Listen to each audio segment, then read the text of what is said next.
안녕하세요. 오늘 우리 자팍TV는 의사가 필요 없는 세상을 만드는 방법에 대해 한번 알아보겠습니다. 의사가 싫어서 의사가 필요 없는 세상이 필요하다고 하는 것이 아니니 오해는 하지 말아주세요. 어디 다치거나 갑자기 중병에 걸려서 큰 수술을 해야 한다면 의사 없이 할 수 없잖아요. 하지만 몸의 건강이 부족해서 이른바 종합병원 몸을 가지고 툭하면 병원에 가야 하는 사람들이 있을 거예요. 그런 사람들은 살면서 행복하지 않겠지만 행복해 보여도 진짜 행복한 삶이 아닐 겁니다. 이런 불행한 삶을 사는 것을 예방하자는 의미로 오늘의 자팍TV를 시작하겠습니다. 사람의 몸은 먹은 것으로 만들어진다는 기본 원리를 생각해야 합니다. 모든 병은 영양실조에서 오지요. 요즘처럼 먹을 것이 풍부한 세상, 아프리카의 후진국이 아니라면 무슨 영양실조냐고 하실 분이 계실지 모르겠는데요. 하지만 우리나라에도 영양실조인분이 틀림없이 있습니다.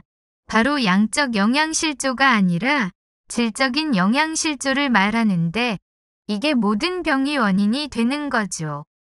양적으로 아무리 배부르게 먹어도 음식이 밸런스가 안 맞는다면 질적 영양실조가 옵니다. 그렇다면 우리나라 음식 중 밸런스가 잘 맞는 음식은 어떤 음식을 말할까요? 이런 질문을 드리면 고급 한식당 같은 곳에 비싼 백반을 생각하시는 분이 계실 겁니다. 하지만 아무리 멋지고 맛있어 보여도 밸런스가 맞지 않는다면 질적 영양실조 식품입니다. 질적 영양실조는 당분만 많고 단백질과 지방산, 비타민, 미네랄 등이 충분하게 들어있지 않은 음식을 말합니다. 이 질적 영양실조는 우리가 모르는 사이에 오는 모든 병이 근원이 된다고 말씀드리면 놀라시는 분이 많으실 거예요. 갑자기 발생한 급한 사고나 질환이 아니라 이른바 만성질환은 분자 영양학적으로 식사만 가지고 고칠 수 있다고 한 의사 선생님도 계시지요. 사람에게 가장 필요한 영양소는 탄수화물이 아니고 단백질인데요. 우리나라 사람들이 섭취하는 보통 식사에는 사람에게 가장 필요한 단백질이 아니라 탄수화물이 제일 많이 들어있는 식사를 하고 있지요. 사람 몸의 구성을 보면 제일 많은 수분을 빼고 남는 성분의 약 70%는 단백질로 되어 있답니다. 그런데 우리나라 사람들의 식사를 보면 메인인 밥의 양이 제일 많을 겁니다. 이 밥은 탄수화물이고 이 탄수화물은 당분으로 바뀌죠. 즉 아까 말씀드린 꼭 필요한 단백질이 아니라 당분을 많이 섭취하게 되어 양적으론 충분히 배가 부르지만 질적으로는 영양실조가 될 수 있다는 말이 되겠습니다. 이 질적 영양실조는 당연하게 모든 만성질환의 원인이 되고요. 그러니 이 질환의 원인을 개선하면 그 병이 낫는다는 말이 되지 않겠습니까? 이른바 자연치유력이라고 많이 들어보셨을 거예요. 자연치유란 단백질이 자기 몸의 병을 스스로 고쳐주는 것을 말합니다. 그러니 원인을 잘 모르는 만성질환을 가지고 계신 분은 당장 충분한 단백질 섭취를 권해봅니다. 사람 몸은 먹는 걸 재료로 만들어지는데 그 재료가 부족해서 생긴 병이라면 부족한 재료를 채워주면 낫는다는 것이 당연한 이치 아니겠습니까? 그럼 어느 정도의 단백질을 섭취해야 할까요? 알려지기엔 기본적으로 자기의 체중 곱하기 1g을 하면 하루에 필요한 최소한의 단백질 양이 되지요. 하지만 최소 양보다는 어느 정도 여유가 있도록 체중 곱하기 1.5나 2g 정도를 섭취하세요. 특히 성장기의 학생이나 임산부와 수유를 하는 아기 엄마는 최소한 체중 곱하기 1.5g 정도 섭취를 해줘야 합니다. 또 만성질환을 고치시려는 분은 체중 곱하기 2g을 섭취해 주셔야 하는데요. 구체적으로 음식에 들어있는 단백질을 보면 계란 1개에 약 6g에서 7g 정도고요. 소고기는 100g에 15g 정도 들어있답니다. 그러니 체중이 50kg 나간다면 계란 3개와 소고기 200g을 섭취하면 필요한 단백질을 섭취하는 것이 되는군요. 매일 이렇게 먹는다는 것은 쉽지 않겠죠? 그럼 이따가 말씀드릴 단백질이 풍부한 음식을 많이 드시고요. 여건이 안 되시면 단백질 보충제를 이용해 보세요. 단백질의 과다 섭취는 사람에게 해롭다고 하는 사람도 있는데요.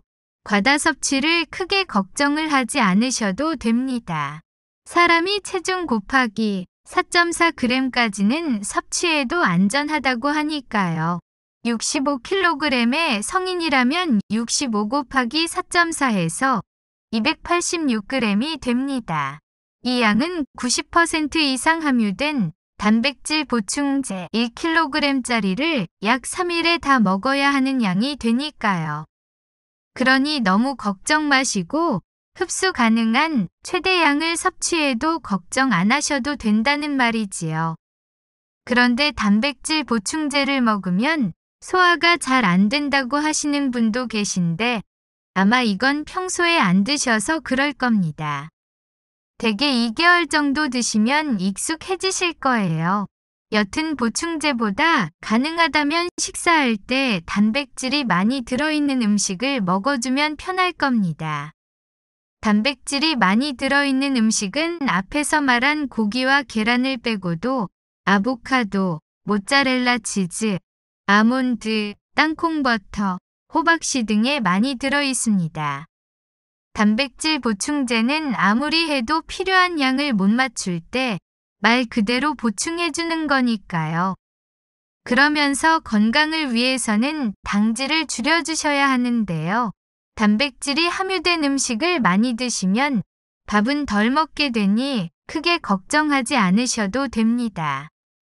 단백질이 많이 들어있는 음식을 충분히 섭취하게 되면 밥이나 단 음식들을 덜 찾게 되어 있으니까요.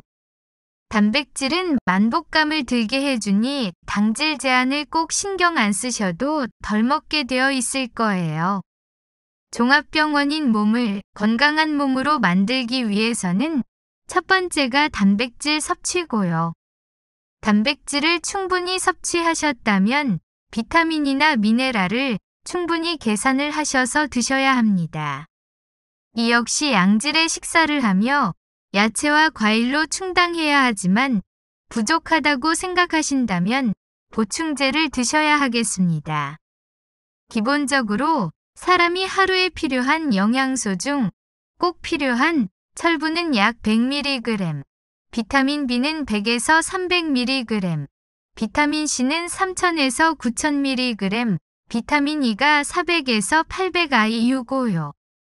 비타민 B가 많이 들어있는 음식은 고기와 해산물과 콩, 잎채소와 된장, 마늘 등이 있고요.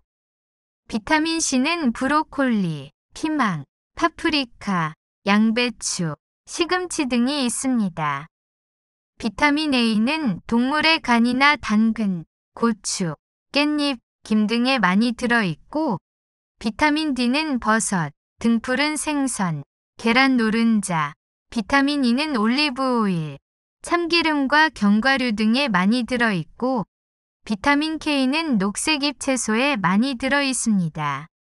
아연 같은 것도 꼭 필요하지요. 아연은 널리 알려져 있는 굴에 많이 들어있고 아연은 주로 붉은 살코기, 꽃게, 완두콩, 보리, 꼬막, 현미 등에 풍부하게 들어있답니다.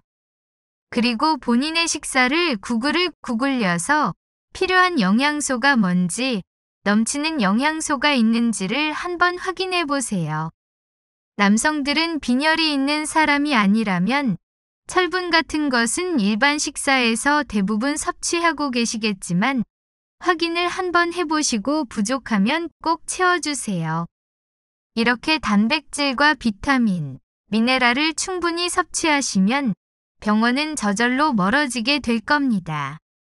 미네랄은 견과류와 씨앗, 조개류, 야채, 계란, 콩, 코코아, 아보카도, 딸기 등에 많이 들어 있습니다.